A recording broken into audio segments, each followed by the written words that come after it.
Hello అండి, నమస్తే. Welcome back to crazy kitchen vlogs.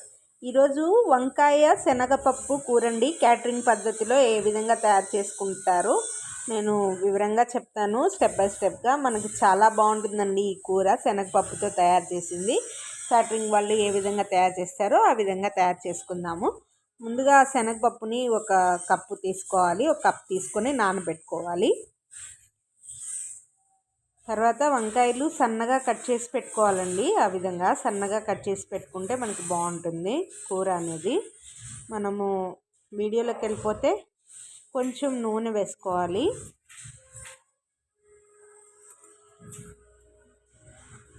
కొంచెం జీలకర్ర, కొంచెం ఆవాలు. జీలకర్ర ఆవాలు కొంచెం చిటపట్లాడాలండి. చిటపట్లాడిన తర్వాత ఉల్లిపాయలు సన్నగా కట్ చేసుకొని, ఒక్క ఉల్లిపాయ అండి, పెద్ద ఉల్లిపాయ. చిన్నవైతే 2 తీసుకోవాలి.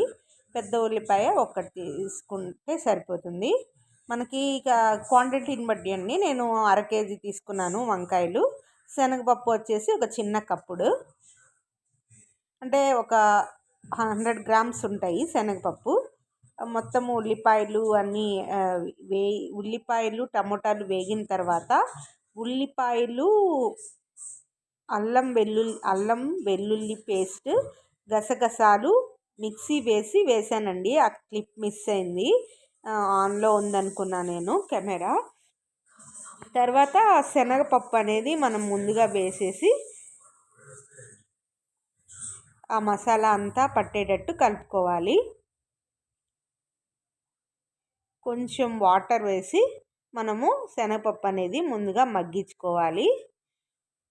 ఒక్క 10 నిమిషాల పాటు, 10 నిమిషాలు కూడా అవసరం లేదు, ఒక 5 నిమిషాల పాటు మగ్గిపోతుంది. మనం వేసిన వాటర్ అంతా ఇంకిపోయిన తర్వాత మనం వంకాయలు అనేది తరిగినవి వేసేసుకోవాలి.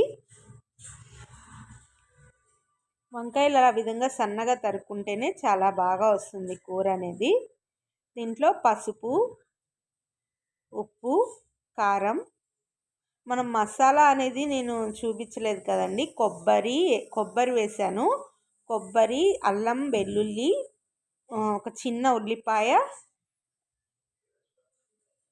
అంతేనండి. అవన్నీ మిక్సీ వేసేసి ఆ మసాలా అనేది వేసాను. ఉప్పు కారం వేసేసుకొని ఆ మసాలా అంతా పట్టేటట్టు, శనగపప్పు అంతా పట్టేటట్టు వేసుకోవాలి. మనకి ఇది చాలా ఈజీగానే అయిపోతుంది. టేస్ట్ విషయానికి వస్తే చాలా బాగుంటుందండి. కొంచెం అన్నం తిందాం అనుకున్న వాళ్ళు కూడా మొత్తం కడుపు నిండా అన్నం తినేస్తారు. ఆ విధంగా ఉంటుంది కూర. శనగపప్పు వేసిన తర్వాత మనం వంకాయలు వేసుకున్న తర్వాత ఒక 10 నిమిషాలకి ఉడుకు పడుతుంది అనుకున్నప్పుడు మనము కొత్తిమీర అనేది వేసేసుకోవాలి. కొత్తిమీర కూడా వేసుకున్న తర్వాత కూడా ఒక 5 నిమిషాల పాటు కొత్తిమీర వేసేసి దించేస్తారు చాలామంది. కొత్తిమీర కూడా అంతా మొత్తం పట్టాలంటే ఒక్క 5 నిమిషాల పాటు పొయ్యి మీదే ఉంచాలి. వంకాయలకి కొత్తిమీర మొత్తం మసాలాకి పడుతుంది. ఆ టేస్ట్ చాలా బాగుంటుందండి.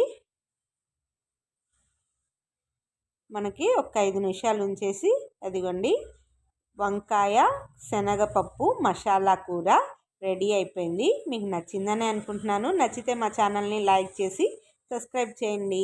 నెక్స్ట్ వీడియో త్వరలోనే వస్తుంది మరొక వీడియోతో మీ ముందుకు. మసాలా కూర చాలా అంటే చాలా టేస్టీగా ఉంటుంది. మీరు కూడా ట్రై చేయండి. ట్రై చేసి ఎలా వచ్చిందో కామెంట్ చేయండి. మరొక వీడియోతో మీ ముందుకు వస్తానండి.